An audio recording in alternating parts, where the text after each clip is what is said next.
Hello, and welcome back to my allotment. It's now the 21st of June, so midsummer-ish. Well, midsummer in terms of middle of the year and the longest day type stuff. And well, there's a lot of growing been going on. So I thought I'd start actually over here with a wild flower that I've been growing. So Viper's Bugloss, which a month or so ago was just starting to flower, and now you can hopefully see it's full of bees. They absolutely love it. It's a beautiful plant. Echium vulgare is the Latin name. It's a biennial, so you sow the seeds the year before they flower. So these ones were sown last year, and I mean, it's just beautiful, isn't it? Look at that, a sea of lovely blue flowers, and look at the bees. They absolutely love the flowers, and these have been flowering now for 3 or 4 weeks, and there's loads and loads more to go as well, so really lovely. And then just next to them here, the feverfew is just about starting to flower as well, so that will also attract all sorts of bees and insects. And then just over here as well, I've got Phacelia, that's with a PH, and again the bees absolutely love Phacelia. There's a second name, something like Tanicistifolia or something like that. Anyway, so this whole area now is alive with bees, which is what the intention was. And there's some fennel growing there as well, which will flower later on. There's some French marigolds around. That was the poached eggplants, which have finished flowering now, and you can see, maybe start to see, they're starting to set seeds. So that will be 3 seeds which will get laid onto here, and I'll move them around the allotment, and then they'll start germinating later in the year and will flower next year. So all in all, this part of the plot is just perfect for the bees and the insects, and hopefully some wasps as well, which would be lovely.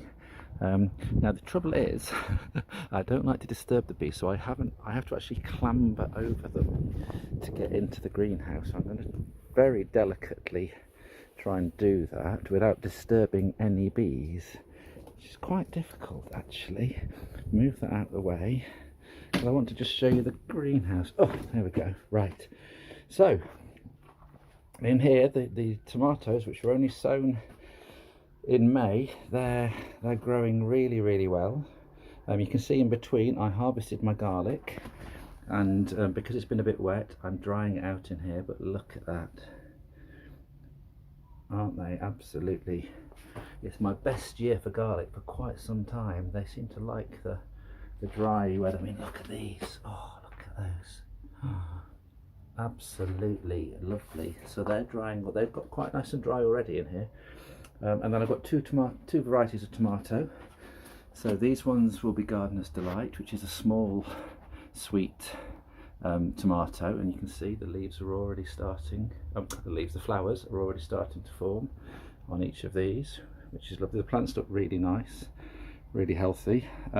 What I've done is I've put them in a pot in the soil, so because I don't want to keep planting tomatoes in the same soil every year, because that will build up pests, diseases, and it also takes all the nutrients out, because you'll have the same plant wanting the same things all over and again. So I put them into a container which has got a bit of soil at the bottom, and then a bit of manure and compost, and then some sort of plant compost on the top, and then I can water. It also means I can direct the water straight into the plants, and it doesn't go anywhere else, so that's good.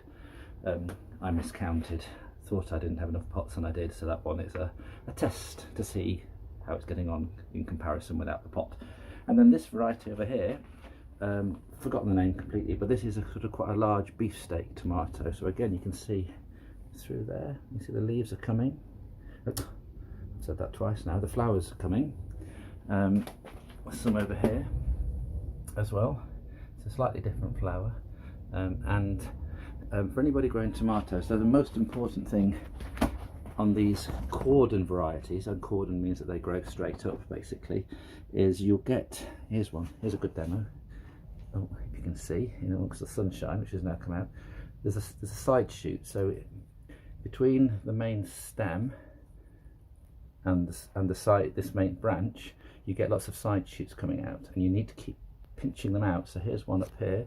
So you literally just go and just pinch that out and then throw it away, and that stops the plant putting all the energy into creating a bush, and it concentrates on the fruit. So that's what you need to do for your tomatoes. So there, that's looking lovely in here, very nice. I'm now going to try and that's why I have to maneuver over to get out of the greenhouse. So and you see, I just don't want to disturb the bees. Look, they're all buzzing around there, and I really don't want to disturb them.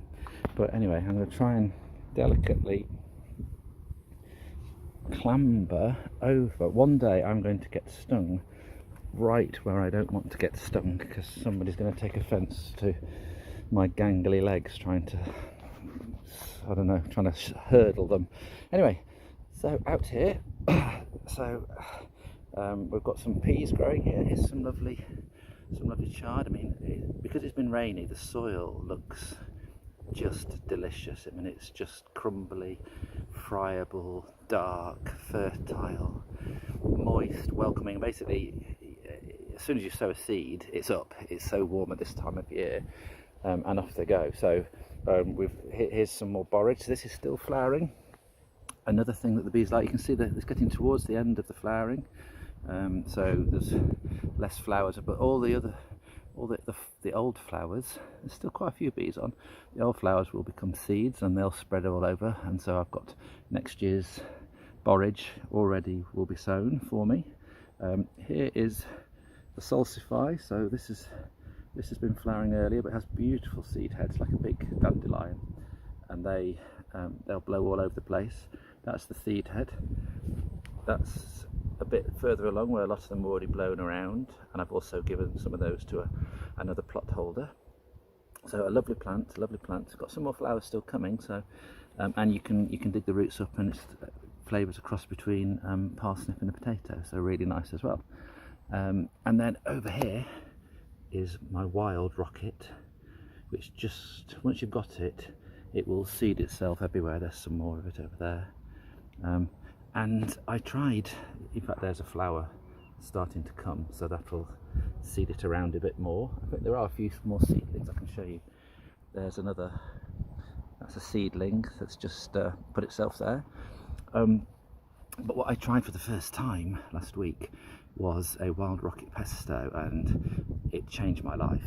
It was delicious. So you get a load of the wild rocket. Oh, look at those little insects. They're very interesting, aren't they? Look at those. Can you see those? Very, very nice. Something's going on there. They look very lovely. I don't know what they are. Oh, there's one of the trains going by, as usual, empty.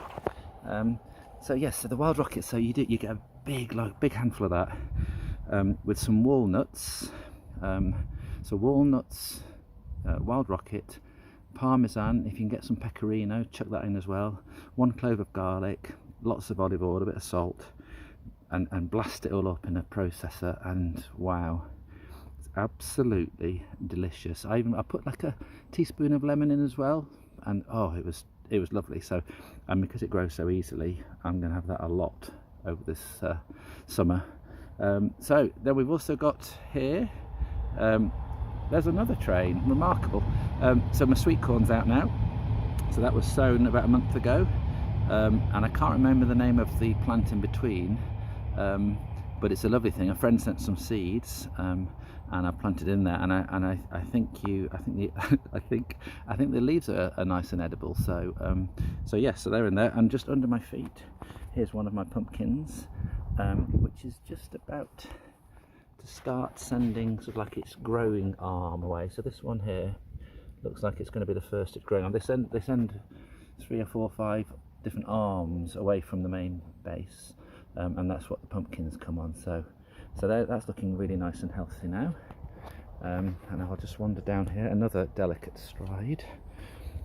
So in here, these were my broad beans. So we've been eating broad beans for 3 weeks from this first lot. They've now finished, so I've sown in between. I've sown some peas and some carrots in amongst there, so they should be sown. Now what also happens is if you cut your broad beans back after they've finished, if the conditions are right, they will start to grow again from the base, and you may or may not get some more beans. But if you can see down here, I don't know if it's possible to see. Oh yeah, there's a little bit of growth coming there.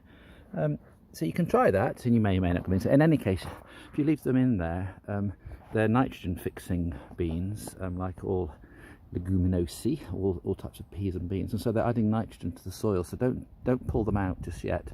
Leave them for the rest of the season, and they'll add nitrogen to the soil for the crop that follows next year.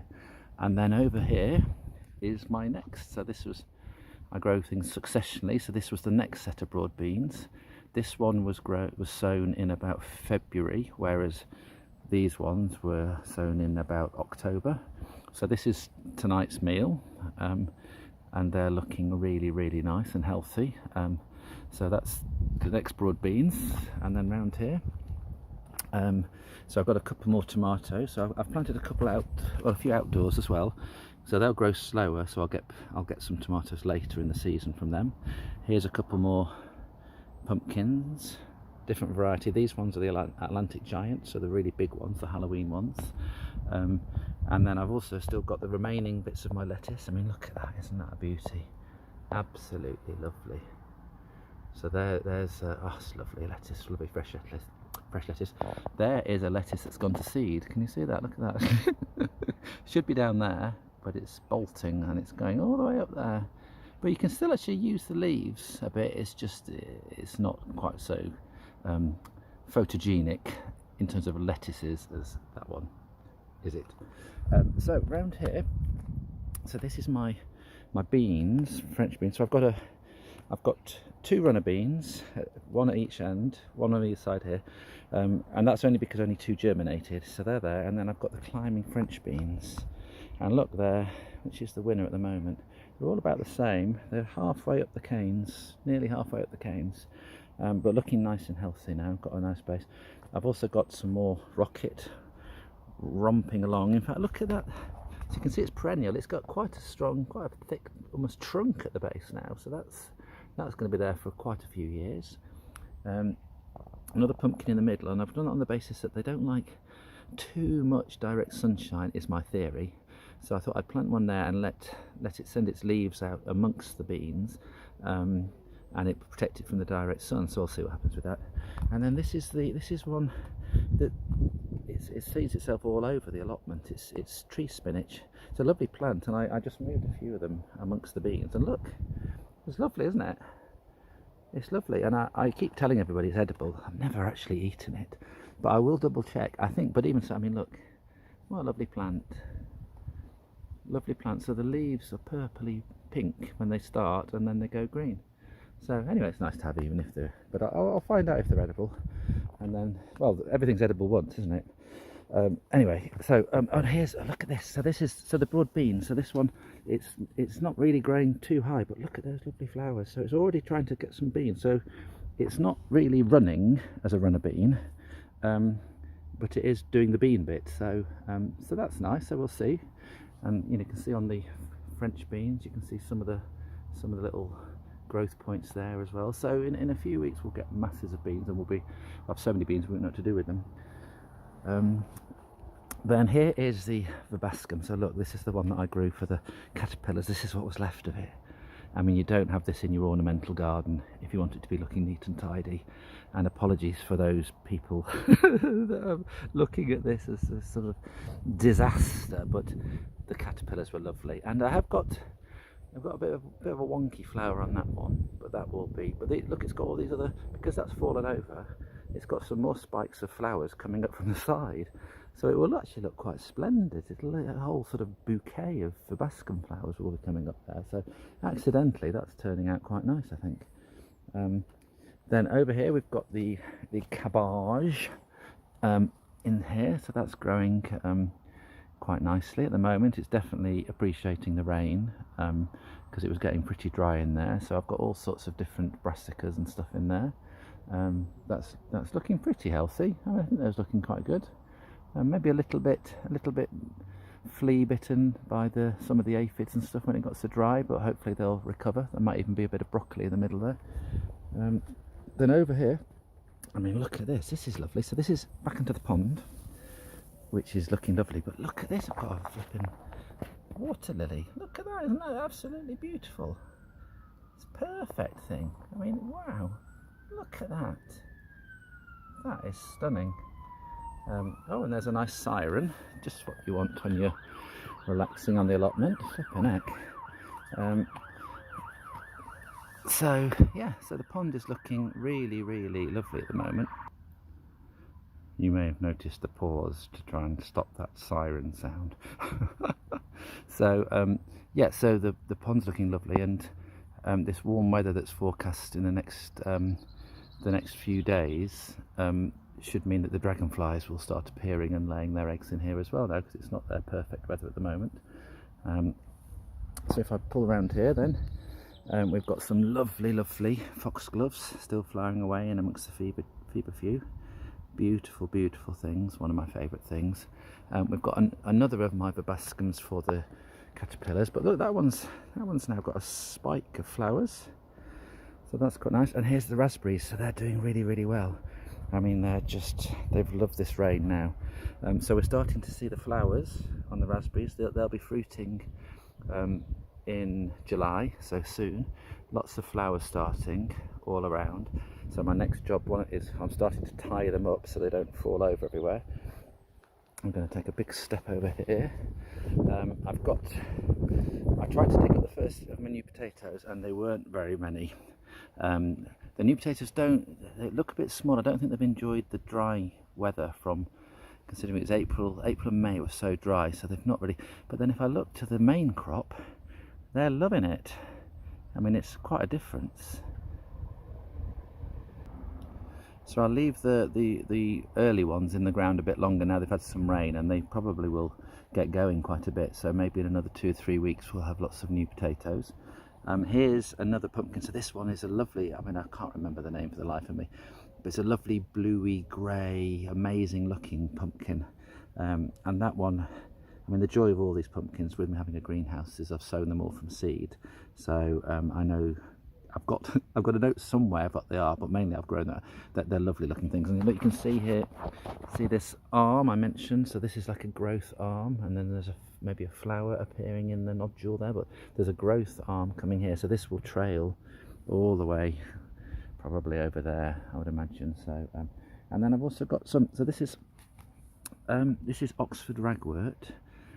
Which is a bit of a weed. It's not very good if you've got horses, or anything like that. In a field, it's not good for them. But on allotment, it's fine. At the moment, it's got a lovely ladybird on the top there, and it will hopefully have some cinnabar moth caterpillars appearing soon. So I've seen cinnabar moths around the allotment, and so hopefully they're stripy caterpillars will appear on there quite soon. I can't see any at this moment, but I'll keep an eye out for them. So that'll be lovely when they arrive. So the main crop potatoes, I mean, they're looking magnificently splendid, aren't they? Look at that, beautiful. They're starting to flower, and potatoes have actually got really quite lovely flowers. It's just starting to flower. There's a chap over in the other allotment, he's got some beautiful bluey purple flowers and some white flowers. So yeah, so they're looking really nice. I mean, they couldn't be better. They're looking really, really healthy. And then around here we've got, so there's some more lettuces coming along. There's another beauty. Look at that. And this part now is just delicious. So we've got the dark soil, we've got the green leaves, we've got just fruitfulness and joy basically everywhere. Everything's growing well. So we've got the beetroot here, which if I have a look underneath the leaves, we'll probably start to see. You might be able to see under there. If I move a bit of the soil, you can see. There we go. Might be able to see it. Anyway, there's some beetroot there. Had some of those the other evening, grated on a risotto. Really, really nice, just raw. We've got some lovely carrots. Shall I try and I'll try and do a carrot pulling, because I can eat it. I have to do a little wiggle because it's quite damp. I'm hoping it's not going to. Oh no, I'll try that one. There we go. Oh, look at that. Oh, isn't that beautiful? So I'll clean that up. It's lovely as well, isn't it? So I'll nibble that in a minute. Put that down there. Some more radishes, chard. We had that for tea last night. Spring onions, they're looking not so bad. And then this is a bit of an area, so I've got some cosmos and some marigolds and all sorts of stuff here. These will be flowering quite soon. They're looking very, very healthy. Oh, look at that bee. Look at that bee.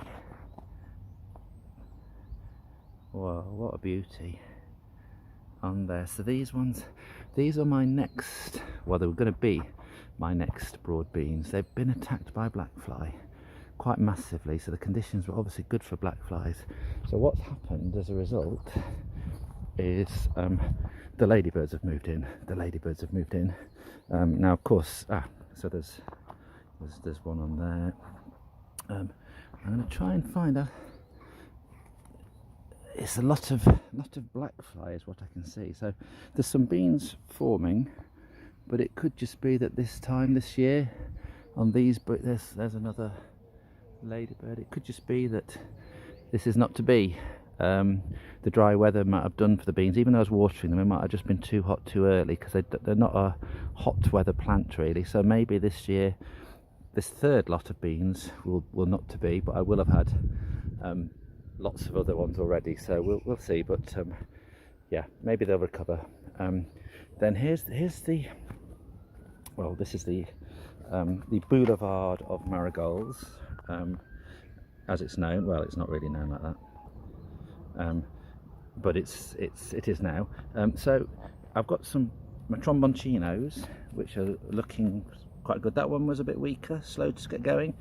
That one is off and running happily. And here is the shallots bed. So these were the ones, I've sown them from seed by accident. Well, I didn't sow the seeds by accident. I didn't mean to order them from seeds, but they're actually doing quite well. So they look like they're thickening up near the bottom and could actually be okay. So we'll wait to see on those, but I'm quite optimistic. And then round here, this was where the garlic was a bit ago. So yesterday, so I put the garlic up, pulled it up last week, and now this is where I've got some more carrots, spring onions, peas, other things thrown, so they'll be germinating really quickly. There's another row of carrots here, slower, a bit further behind, and some little pea seedlings. Some more pumpkins growing away there. All of them looking nice and healthy. And then look at this. This just is beautiful. Look at that dark soil. Look at those spring onions and the celery. Absolutely joyous, the sight. They just look so well, don't they? I mean, oh, look at them. So some of that celery, could even be chomping on it with some Stilton on Christmas Day. You never know. Then, yeah, so these are courgettes. So courgettes are slightly different from the pumpkins in their growing habit, because they don't send out trailing arms, so they will just be a bush from here.